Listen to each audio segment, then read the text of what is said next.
Dengan skala yang belum pernah terjadi sebelumnya, Ukraina menggempur target militer Rusia dan berhasil menimbulkan kerusakan besar.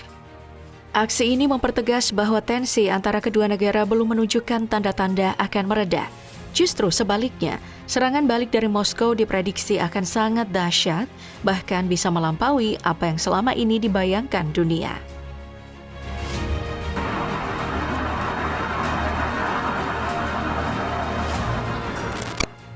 Semua ini terjadi saat Badan Intelijen Ukraina melancarkan operasi besar-besaran dengan mengerahkan 117 drone untuk menyerang 4 pangkalan udara strategis milik Rusia, tepat pada hari Minggu kemarin. Operasi yang diberi nama Jaring Laba-Laba ini ternyata bukan rencana dadakan, melainkan hasil dari persiapan panjang selama 18 bulan. Ratusan drone itu diam-diam diselundupkan ke wilayah Rusia, lalu disembunyikan di dalam gudang kayu kecil yang sudah dimuat di atas truk. Truk-truk ini kemudian dibawa mendekati perimeter pangkalan udara.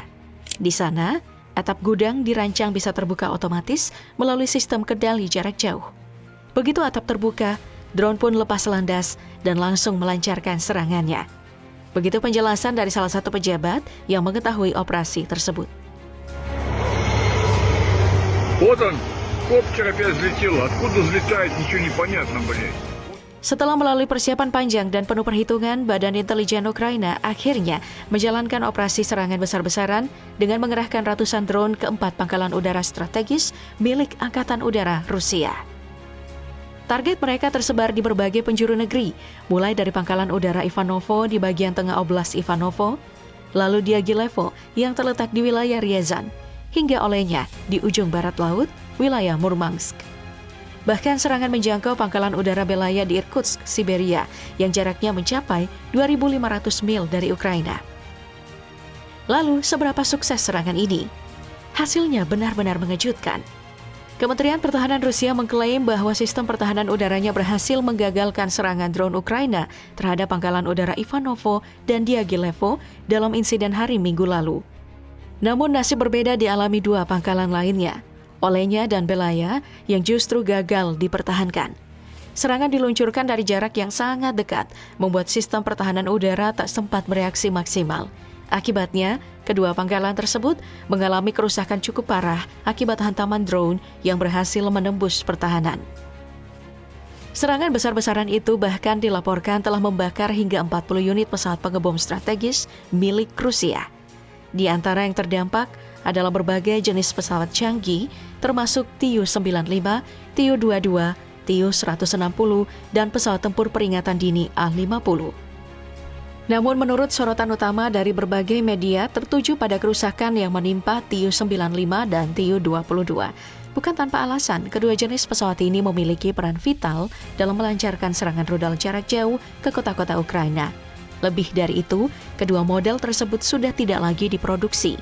Artinya, perbaikannya akan sangat sulit dan mengganti kerugiannya nyaris mustahil dilakukan.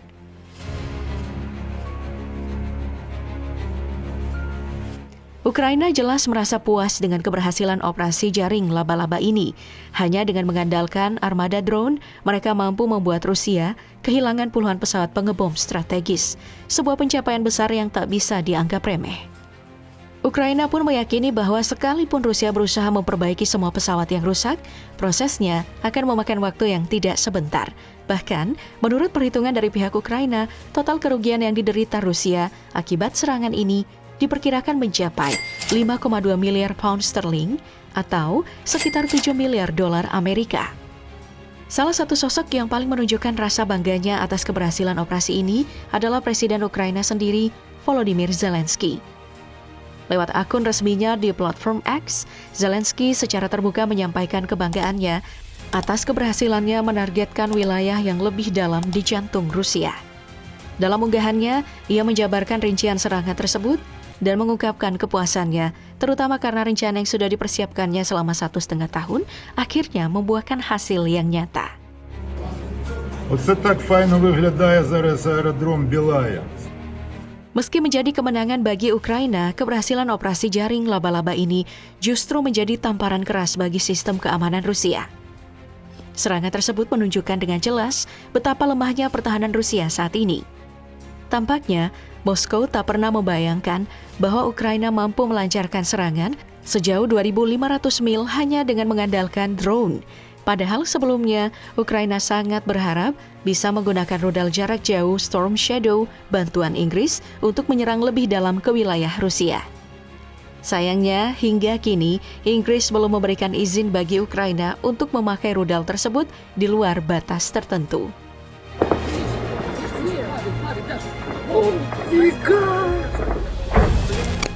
Namun langkah terbaru yang diambil Presiden Zelensky tampaknya kurang bijak. Serangan drone berskala besar ini diluncurkan justru di saat para negosiator dari Rusia dan Ukraina tengah menuju Istanbul, Turki, untuk mengikuti putaran kedua perundingan perdamaian pada hari Senin. Akibatnya bukan hanya beresiko menunda proses negosiasi, tetapi juga bisa menggagalkan seluruh upaya damai antara Kiev dan Moskow. Hari ini mungkin Presiden Zelensky bisa merasa puas. Ratusan drone yang berhasil diselundupkan mampu menghancurkan 40 unit pesawat pengebom strategis milik Rusia, sebuah prestasi militer yang luar biasa. Tapi pertanyaannya, apakah rasa kemenangan itu akan tetap ada jika Rusia memutuskan untuk membalas?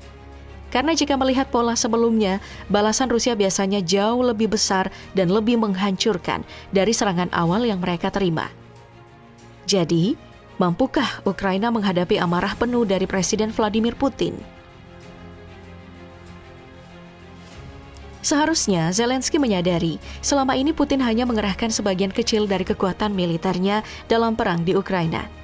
Langkah itu diambil demi menjaga citra Rusia di mata internasional. Tapi jika merasa terancam, Rusia bisa saja mengerahkan kekuatan tempur penuh untuk membalas serangan drone tersebut. Alih-alih membanggakan keberhasilan serangannya, Zelensky justru perlu bersiap menghadapi skenario terburuk.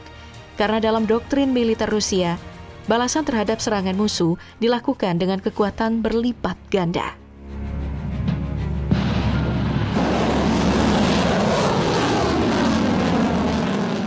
Ditambah lagi, setelah Presiden Joe Biden tak lagi menjabat, dukungan Amerika Serikat terhadap Ukraina pun mulai goyah. Di bawah kepemimpinan Presiden Donald Trump, setiap bantuan militer tak lagi diberikan cuma-cuma. Semuanya ada harga yang harus dibayar, dan di tengah kondisi ekonomi yang terpukul akibat perang, membeli senjata dari Amerika Serikat menjadi hal yang nyaris mustahil bagi Ukraina. Lebih menyakitkan lagi, alih-alih mendukung, Presiden Trump justru terlihat lebih condong mendekat ke Rusia, bahkan mendorong Ukraina menerima perjanjian damai yang sebenarnya tidak menguntungkan mereka. Jadi, kemana Ukraina bisa berlindung saat Rusia memutuskan untuk mengirimkan serangan balasan terbesar dalam sejarah konfliknya? Saat ini, satu-satunya harapan Ukraina adalah Uni Eropa. Sementara NATO masih mendukung, tapi hanya di balik layar, berusaha menghindari resiko menjadi target balas dendam Rusia. Presiden Zelensky tampaknya perlu mempersiapkan siaga penuh, karena bila serangan balasan itu datang, dampaknya bisa sangat besar. Dan jika itu benar-benar terjadi, Ukraina harus siap menghadapi salah satu babak paling gelap dalam perang ini.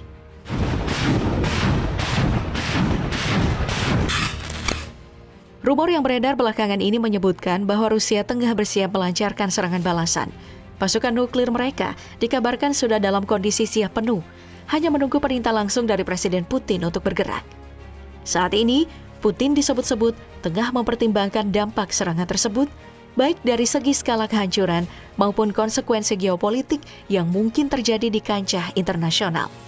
Dan bila benar bahwa Rusia akan membalas dengan senjata nuklir, maka itu akan menjadi mimpi paling mengerikan bagi Ukraina. Kemungkinan besar struktur pemerintahan di Kiev akan runtuh seketika, bahkan tak tertutup kemungkinan seluruh wilayah Ukraina jatuh ke tangan Rusia. Hanya dalam hitungan detik, nama Ukraina bisa saja hilang dari peta sebagai negara merdeka digantikan oleh kekuasaan Moskow.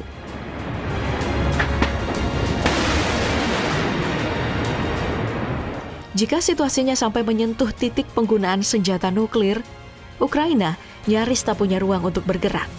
Bahkan jika Amerika Serikat tiba-tiba kembali memberikan dukungan penuh dan turun tangan membela Ukraina, tetap saja itu tak akan cukup untuk menghentikan kehancuran yang bisa ditimbulkan oleh bom nuklir. Karena semua orang tahu, kekuatan senjata nuklir tak hanya brutal, tapi juga tak terbayangkan.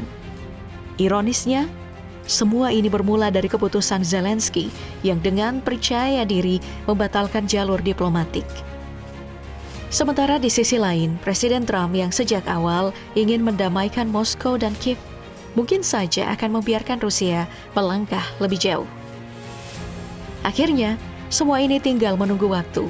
Ukraina harus bersiap menghadapi segala kemungkinan terburuk yang bisa saja terjadi dalam waktu dekat. Karena satu hal yang hampir pasti, Rusia tidak akan tinggal diam setelah pangkalan udaranya dihantam habis-habisan.